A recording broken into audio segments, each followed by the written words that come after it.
The following is a special presentation of Tony Kurre Radio.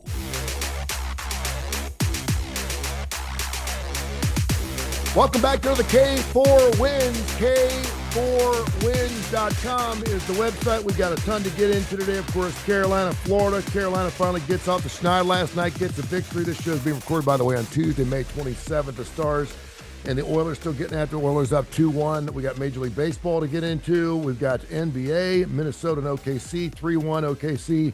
And, of course, also the other matchup.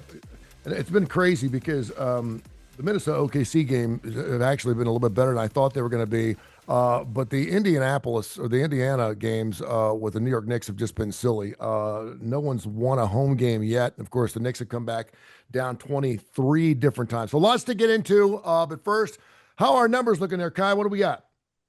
Last week, simple week, 17-8. Our record overall has gone to 467, 241, and 4. So not too shabby. Before you jump into anything, I got to ask Case something about this because I know you're not going to go over these things. So I want to see the road to Omaha has come out, the top 16 seeds.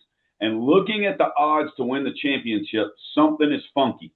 Number 1 seed Vandy's plus 1,000, right? Number 2 seed Texas is plus 1,600. But Tennessee is the number 14 seed, and they're plus 900. With people in front of them that are plus 4,000. Arkansas is plus 500, but they're a 3 seed, and UNC is plus 900 as a 5, LSU plus 600 as a 6. Case, what's going on in Vegas? Where are these odds coming from? I mean, I've said this all year. Every time I've dropped in, is I wanted to find a way to get on Tennessee, but the odds are just so prohibitive. I mean, I think the college baseball market is getting a little bit sharper, and people are doing things the way I am. The bottom line is Tennessee. I know that's kind of what you're getting at, is that they're probably too low, but they are just so sterling statistically. They've just found so many ways to blow game. Their bullpen, I know, has been terrible. They don't really have the pitching depth, but they just have such a strong lineup. I know they have a good number 1 starter, and they're just getting a lot of respect from winning last year, I guess. I mean, I think for a long time, I think my edge in college baseball, at least futures wise, the only way I bet it is, you know, these the analytics and the data that really shape the numbers in the MLB market on a day-to-day basis. I mean, people just weren't paying enough attention to college baseball, and they're a lot harder to find. So I feel like they weren't really. And the other thing is the limits just aren't very high. I mean, the really serious gamblers that are doing this for real money, they're not getting any money down in college baseball. They're not paying attention. So now I think it's kind of coming towards me in the way I do things. The market kind of reflects. I mean, to me, there are 3 teams that check every single box that I would want for a national champion, and it's Arkansas, LSU, and Tennessee. And the odds, at least, have you seen Vandy and Texas play? I mean, Vandy's pitching. Here's the thing. I kind of explained this on text yesterday. I want pitching and hitting both like top 5 data. No black marks, anything. Vanderbilt's pitching is absolutely. Put Vanderbilt's pitching with Georgia's offense, and we have the national champion right there. But those are 2 teams that I think check one of the boxes and not the other. Vanderbilt just doesn't have enough power for me. I mean, their power numbers, they're like outside the top 25 in the nation. It would be, not that it can't happen. I mean, anything like Florida didn't hit a lot of the boxes for the national championship of college basketball they won, but it would be a statistical outlier if Vanderbilt won the national championship with their offense. And Texas is the type of team to me that I'm just always going to be against. They have absolutely excelled in all these close games. They have like some voodoo magic. They win all these 1-run games. They really don't grade out exceptionally on anything, not on talent index. They're nowhere near talent-wise. You go back to your priors at the beginning of the year compared to some of these other top teams. Pitching-wise, they're good, not great. Hitting-wise, they're good, not great. I know they've won a lot of games, and sometimes that happens. These teams are team of destiny and win these things, but I want a larger sample. So I'd rather look at every single at-bat, every single little trial we can get. And if you do all that, Texas is more middling. If you just look at wins and losses, they should be the top. But the bottom line is the market has progressed long beyond that. That's not going to be the number one thing. And I was looking right before we came on at the Circa odds, which Circa's taken the most money by far on college baseball to win $500 a pop in the futures market, and you can rebet. Most of these places, like MGM, I tried to make like it was like 100 to 1, but I tried to make like a $50 bet, and they spun me. I'm like, oh, here, you can have $15. So Circa's taking 500 on anything you want,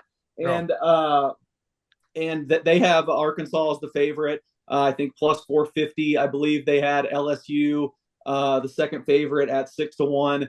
I think Tennessee was 10-1. I'm not on Tennessee. I like Tennessee's statistical profile. I'm only on Arkansas and LSU. Then they have Texas and Vanderbilt next behind them. Again, like anything can happen. This is all probability. But I think when I see the sharpest book in the market kind of agreeing with what my numbers are, I feel like it kind of validates my approach. We'll see.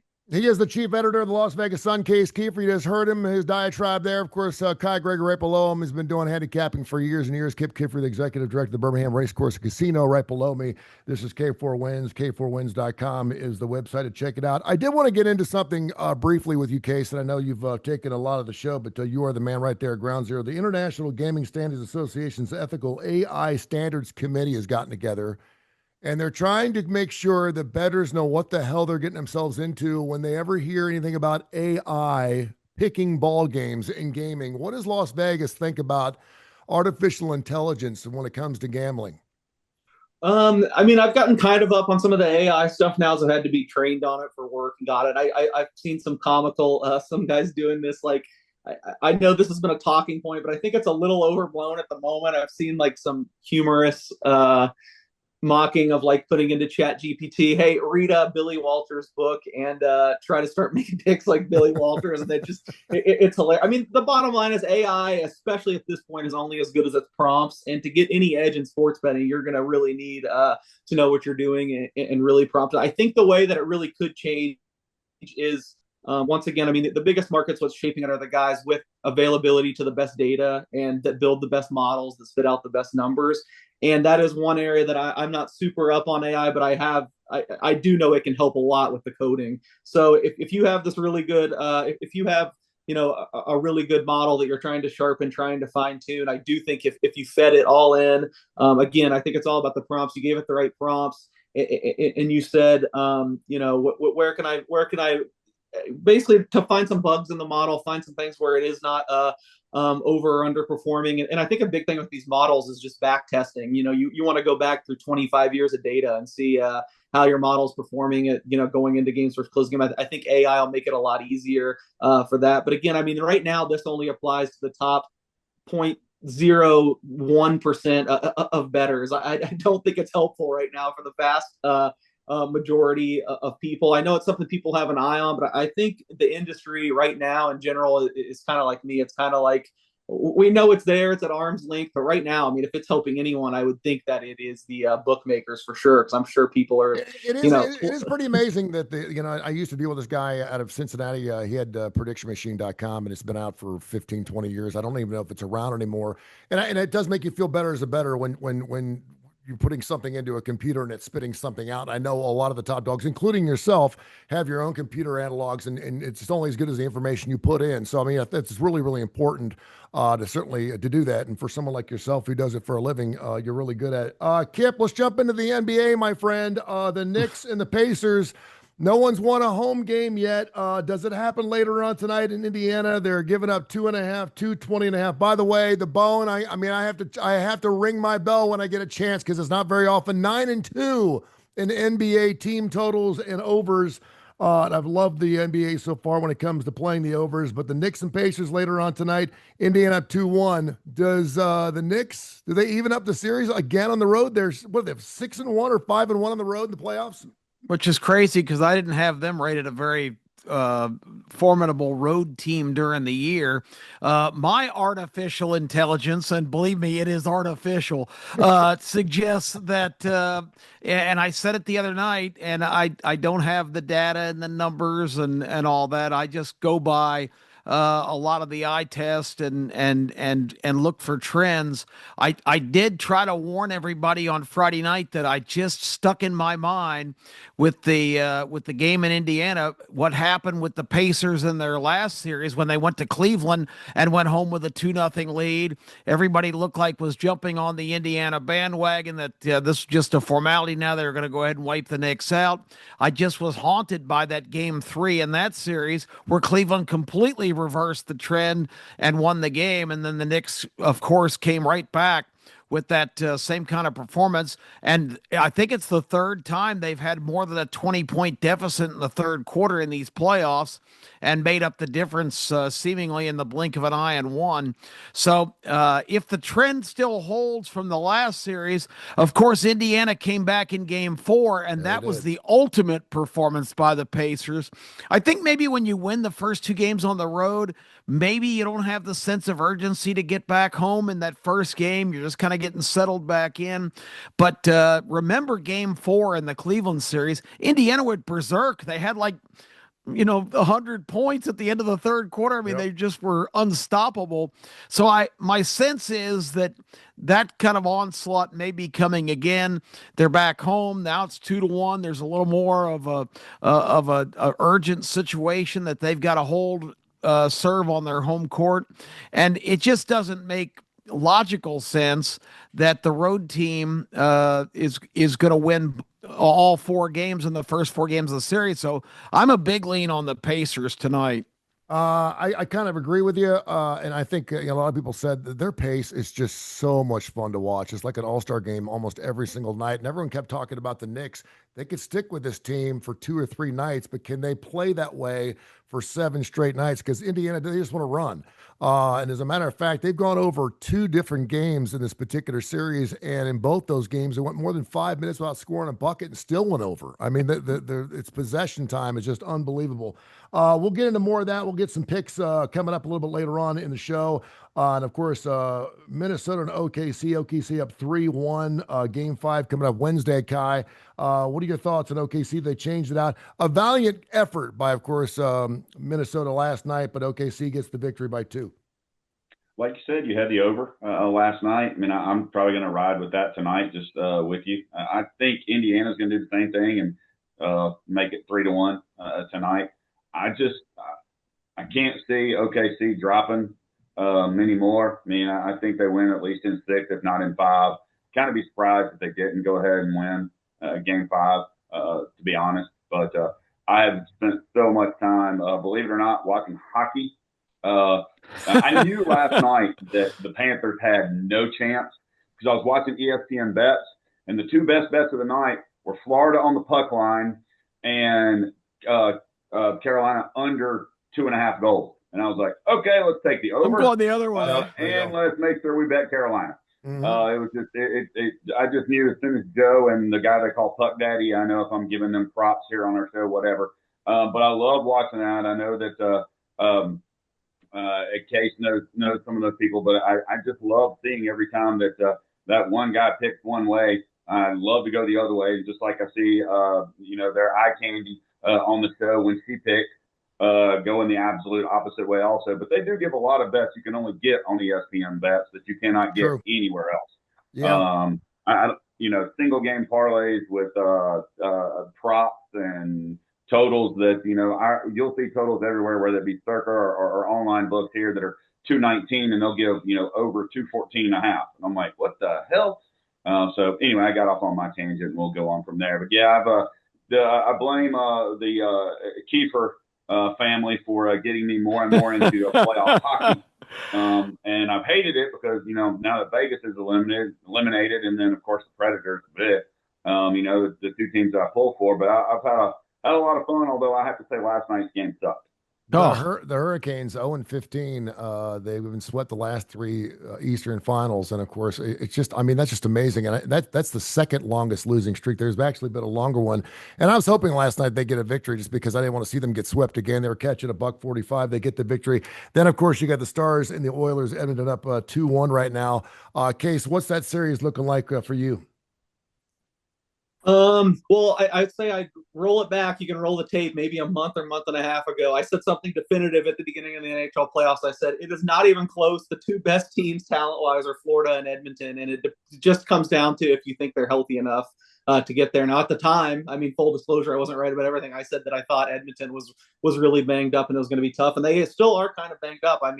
I say this every show. I feel like I'm giving the guys so much love. But Matthias Ekholm, they're probably 4th, 5th most important player, still has not played in the playoffs. He might play next game. But, the bottom line is that they signed all these veterans in the offseason that people thought were done, and it seemed like it didn't work in the regular season. But really, they've kind of been more like an NBA team. It just seems like they've saved an extra gear for the postseason, where all these guys have stepped up. And I think the Oilers have been just kind of on another level right now. Same as Florida. I'm not surprised really with how the Edmonton-Dallas series has gone so far, but the Florida-Carolina series, I could not believe Florida went up 3-0. I really thought that was going to be a battle. I know, like you said, Florida swept them 2 years ago. But really, Carolina felt like they were the better team, and all those. I think 2 of the games were overtime. One of them was like a score in the final minute. I mean, those games were like total knockout, drag out battles. And this series has kind of been the opposite. Well, last night, I mean, Carolina was one sided for Carolina, but the first 3 games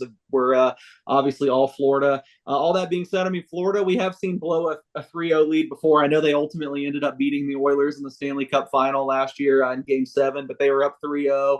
Ended up going to a Game 7. I don't know with this going back to Carolina. I think Florida's a slight favorite. I would probably favor them to get it done on Wednesday, but who knows? I think Carolina hasn't put its best foot forward. I know Rod Brind'Amour made a bunch of changes last night, so I would be a little cautious just writing that one off. I think Florida probably gets it done, but that one has been crazy. 3 major caveats. One, which I'm always going to be, you can't get the number I got right now. It's really tough to price them accurately with how much of a step they've made. And 3, I've just got so much Edmonton future exposure that I've been betting Dallas aggressively just so I can kind of monetize it one way or the other. So I do think Dallas will get a better effort tonight. They really didn't play bad in Game 3. Stuart Skinner just kind of stood on his head, and which is crazy. Was incredible. I'm checking all my boxes for this show. I'm always the Stuart Skinner defender. I could not understand Game 1. People just hate the Oilers, I guess. I get yelled at. I remember going back.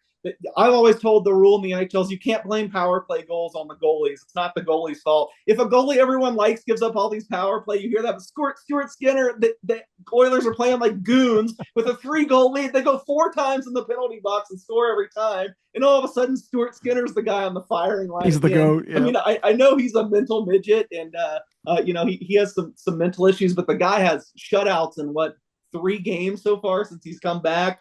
Their defense is playing much better. So as you can probably tell by the way I'm talking, I lean Edmonton to win the series, but I really think Dallas should have a good effort tonight in Game 4. So is everyone on Florida, Edmonton in the AHL, and OKC and Indiana in the NBA? I'm not as ready to write off the Knicks as you guys, to be honest. I'm not saying if I had to make a pick right now, it would be Indiana, Oklahoma City. But and I have not bet this game tonight. This got to be the first time all year I have not had a single NBA bet 2 nights in a row. This is right on market for me. I have Indiana 1.5 point favorite in Game 4 with a 221 total. I think technically they're a 2-point favorite. I really think the Knicks have better personnel. I like their team better in total. I'd say the thing that's keeping me off of them is I have so much respect for Rick Carlisle. I feel like Game 3 was kind of Thibodeau's time to make these adjustments, and they really worked out well. He finally changed his starting lineup. He finally went deeper into his bench. He finally dared Halliburton to just be a facilitator like he wants to be instead of shooting. I think Indiana needs him to kind of take over like he did at the end of Game 1. Now I feel like Game 4 is going to kind of be Carlisle's turn to counterpunch with what he does, and because of that, that's the only reason it's keeping me off the Knicks now. So it seemed like all you guys, I think Kip even said big lean to the Pacers tonight. To me, it would be very, very tiny lean to the Knicks. But if one of those 4 teams, I got to say, ruins it, I'd have to lean the Pacers. So Kip Keever, for the first time in NBA history, a team's gotten down 20 points, not once, not twice, but 3 different times, and have come back to win those ball games. We're talking about the Knicks. They're 6-1 on the road, by the way, and no one's won a home game in that series. I don't know what to think of the Knicks. I don't know if they're the cardiac kids. I don't know if this team is resilient. I don't know what that says about a team that continually gets down by 20 and has to come back. And if you want to split the teams up, you can sit there and say, listen, if you take the second half and put it in the first half, the Knicks are up by 20, right? So they're on the other end of it. It just so happens they need to get down 20 first before they come back. But what's going on with the Knicks? I can't figure them. I didn't have them rated as a particularly high road team during the season. For them to have this kind of success away from the Garden has been really surprising to me. But it's just the demeanor of that team, and I think for whatever reason, they don't panic when they're behind. They know that it's just a matter of 3 or 4 possessions. If you get some stops and you make some shots, you can get right back in games. And a lot of teams will kind of come unglued when they have a big deficit, and this team doesn't seem to do that. But it's just not a trend that I think is likely to continue in terms of the road team winning every game in this series. I did have the Pacers rated during the year as a team that on their home court was even a lot more dangerous. I remember in our selections week to week, the Pacers got on a bad roll on a West Coast trip once, and I picked against them 3 straight games when they were favored in 2 of those, and they lost outright. So the trends change, and I think Case may hit on something where coaches make adjustments game to game now, when maybe the old school coaches, well, this is my team, we're going to go with what's got us here. Now, if you make some radical changes, I think you can really alter the course of a series. But at the end of the day, I think it plays out pretty much like it's supposed to. And that's why I kind of expect Indiana to get back on the track tonight. That case is I like them from start to finish. I like them. So it hasn't happened yet. I like the adjustment, just like Case was talking about. I like Indy first quarter, first half for the game, and I think they score 135 points. We'll see. I mean, is Thibodeau a brilliant coach, or is he? He's over there with his arms crossed. He looks like an idiot when he's down by 20, but I mean, he seems to be putting the right pieces in, man. Yeah, I don't know how much we lost. I was talking about earlier, but I mean, that is, to me, that's where Indiana has the biggest edge, is on the benches. I don't hate Thibodeau or anything. I think he's probably even an above average coach, but I just think tactically, Rick Carlisle, I think so highly of it, and that's what's keeping me off of the Knicks here in Game 4, which I would still lean that way. I think we're giving the Pacers an awful lot of credit for that 20-point lead in Game 3. I know it means something, but let's not forget the Knicks blew a gigantic lead in Game 1. Let's X out the overtime in Game 1, and the scoring margin in this series, Indiana has won by 1 point. I mean, it's not like I know the Pacers get running and they look sexy. They're super fun to watch. But, from a quality standpoint, this has been super even. One team doesn't jump off the page as way better than the other one to me. Again, I would probably take the Knicks personnel, but Carlisle makes me kind of sit here a little bit and say I don't really want to get involved with the Knicks tonight. We'll see what happens. I think for entertainment purposes, it'd be nice if the Knicks won, because we're going to have a long break before the finals if both these series are wrapped up right away. And I do think the Pacers, if they go up 3-1, are probably going to get it done in Game 5 or Game 6. But I don't know, slightest of leans tonight for me to New York, but I won't be betting it. And every time I look at Carlisle, the NBA executives are on their knees going, please let New York win this series. It can't be Indianapolis against Oklahoma City. That's just an absolute nightmare for executives. You need a major market in there for sure. That's for sure. Major League Baseball, we are just flying through it. The Yankees have won 7 of 8. The Tigers, the Mariners, they all lead their respective divisions. The Phils, the Cubs, and the Dodgers in the National League. Kai, what kind of strange going-ons are in Major League Baseball? I was looking for some streaks and interesting things right now. A lot of teams have won 2, lost 2, won 1. Not any really major streaks. Tampa Bay's won 6 in a row. That's the longest winning streak we have in Major League Baseball right now. But anything that's kind of turned your ears. Baltimore turned it around. The Atlanta Braves still look like they're inept, even though Acuna's back. They just can't score runs. What's going on? Hey, let's look at it. 2 teams in Major League Baseball have losing records, but have the positive run differential. The Braves and your Reds. Yeah, I know. Braves plus 11. The Reds are plus 28 runs, which is kind of amazing. Only Cleveland has a winning record with a losing running differential. That's with the Reds being shut out 1-0 4 times this year. They've lost. I saw something. I think it said that the Reds have lost more one-run games than anybody on the year. Now, I don't know if that's true. I saw something. May have even been on ESPN. Cleveland's 29-24. They're negative 16 run differential. Only 7 teams have winning records on the road in Major League Baseball right now. And, I love looking at run differentiations, especially when you combine that with the pitching, the lineups, and who's playing where. I mean, like the Yankees are when they play Baltimore, look at this. The Yankees are plus 111 runs, in these games, where Baltimore's minus 92. Or like tonight, you've got the Mets who are plus 60 runs, and they're at home against the White Sox, who are minus 51 runs. I got to ask you, back up. The Mets at home minus 1.5. Back up just a in little these kind bit. of games. Kai, back up just a little bit. Why do you look at run differentials? I mean, you're going to have those nights where you lose 23-5, and that's an 18-run differential. You're still a loser, but it's no different than losing 1-0. But why does that mean so much to you?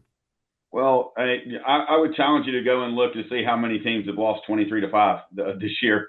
Right. You know, and yeah, there are some big things, but the run differential goes into your hitting. And one of the things Case was talking about, like with Vandy. Vandy beat Tennessee 10-0 this weekend. They didn't have an extra base hit. Now the Yankees, if they don't have an extra base hit, they have no chance of winning. Because that's different, because you have teams that are going to run. So the run differential, to me, you can't just say, okay, well, I mean, you can with the Yankees and the White Sox maybe, but if the Yankees and Mets are playing, you also have got to look at your on base percentage. You've got to look at who's pitching. You've got to look at the pitching matchups, righty versus lefty, and all of those things go into it. But at the end of the day, if one team's mashing the ball and the other team's not, it's just using common sense. Yeah.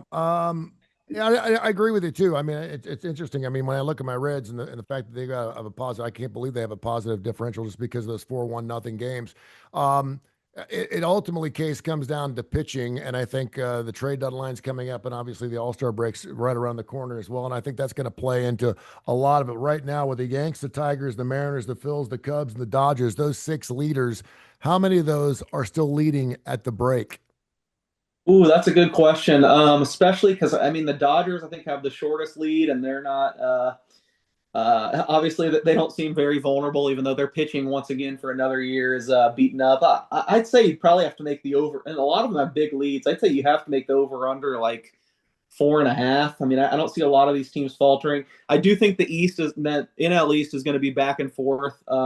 All year. I mean, you saw the Mets get off their super hot start. Now this month, the Phillies have the best record in baseball in May. I've been kind of relatively down on the Phillies. And I know the Braves have been a pain to watch, and Kip might disagree with me being frustrated from watching this team, but their run is coming. I mean, they're going to get super hot one of these months. I think they're going to be right in it too. I mean, they're 8.5 back right now, so I'd probably say they're not leading by the All-Star break, but I wouldn't even rule out looking at some Braves futures prices. I really think that NL East is just going to be a gauntlet to the end. And, just to expand on, I didn't expect AP statistics to be the theme of the show today, but it's kind of what I talked about in college baseball. It goes along with what Kai says for the run line, the run differentials. I mean, you can get even more into it.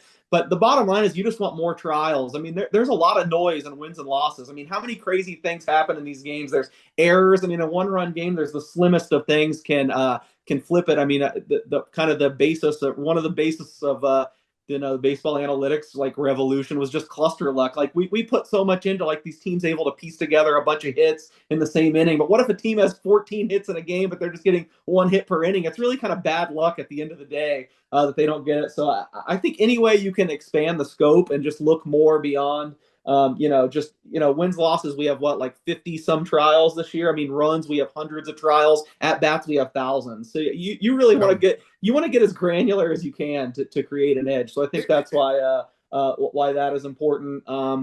Yes, I got off on a tangent away from your original question, but my total for leaders at the All-Star break, probably 5. I'd make it a 4.5, over under 4.5 with the juice number. That is amazing though, because Major League Baseball fans, I love stats as much as the next guy. They go so far with stats, and of course, if you watch ESPN, I saw a stat today about Aaron Judge in the last 16 games has been on base 2.7.6 times. I was like, and I don't even know where the stat was going. Obviously, he's been hitting the cover off the baseball very, very well. But I was like, I don't even know what that stat means. I don't know if that's beanball. I don't know if we're supposed to be using it for something. But yeah, it's just amazing to me that you said you said over under 4.5 leading at the All-Star break. I'll take under. Huge. I'll take under huge. All right. We'll make a friendly wager. We'll revisit it at the All-Star break. And I guess the NL East is one for sure. I'm just down on the Astros, so they're only 1.5 back though. Yeah, I think Texas will overtake Seattle. I can see that. Philly and Mets and the Braves. I think that one's up in the air. I think the Cubs will hold. The Yankees should hold. Detroit should hold, but I don't think the Dodgers. I mean, they're 4-6, their last 10. But you look, hell, the Padres are 3-7 in their last 10. And lucky to win one of those games. The Braves on Friday night in that 2-1 game where Acuna hit a 467-foot home run, the first pitch he saw after being off for a year. The Braves just completely blew that game. And in the ninth, they had the tying run on second.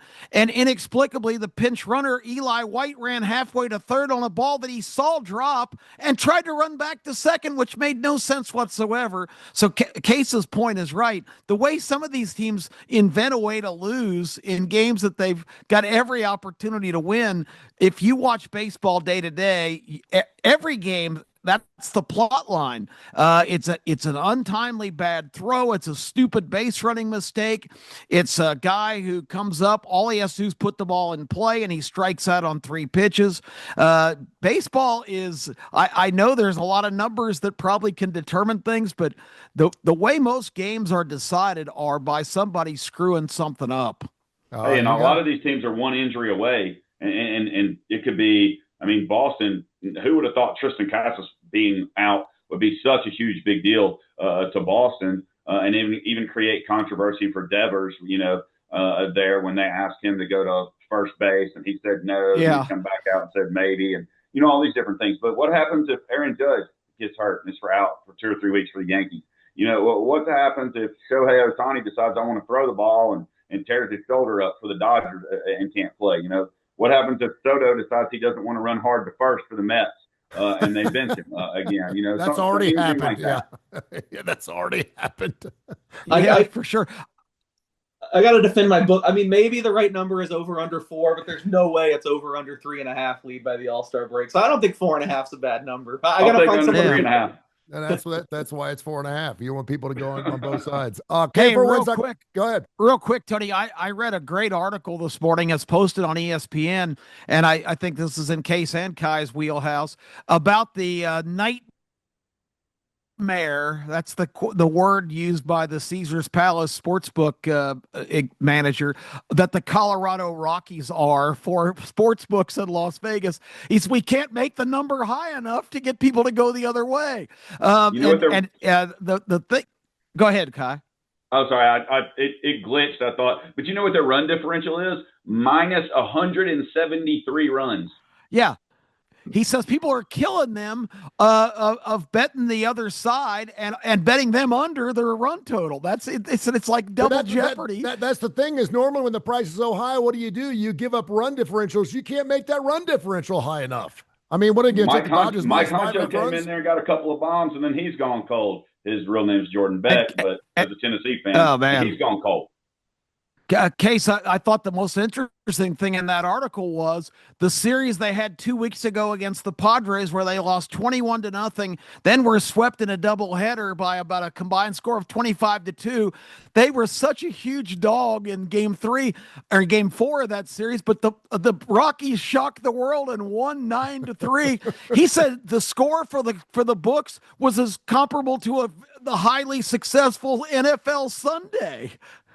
Yeah, I saw the story too. Yeah, it's pretty wild how bad the Rockies are. I don't have much to add. I will say I'm looking for it now, so he must have deleted it. One of the Circa executives who books bets kind of chirped back and kind of made the point that this is the low of bookmaking we've come to now. If people are there's always a price you can go to make money. You can charge them out the wazoo, and there's just not. They're not paying high enough. There's not a lot of talent in bookmaking right now. So I never feel sorry for the bookmakers when they're crying about things like this. They have every edge in there. It's very interesting, not taking anything away from the stories, but they'll be just fine, and they're not doing their jobs if they can't find a way to monetize it correctly. You don't have to worry about us feeling sorry for the bookmaker.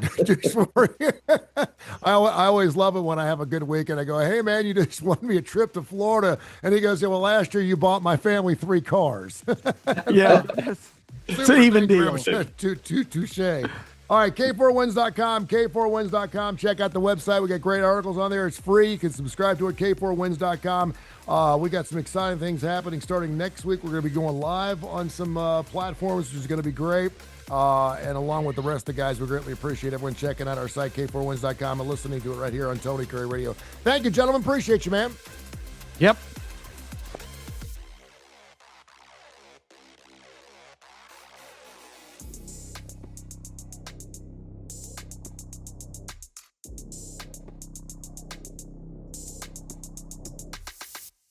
This has been a special presentation of Tony Kurre Radio.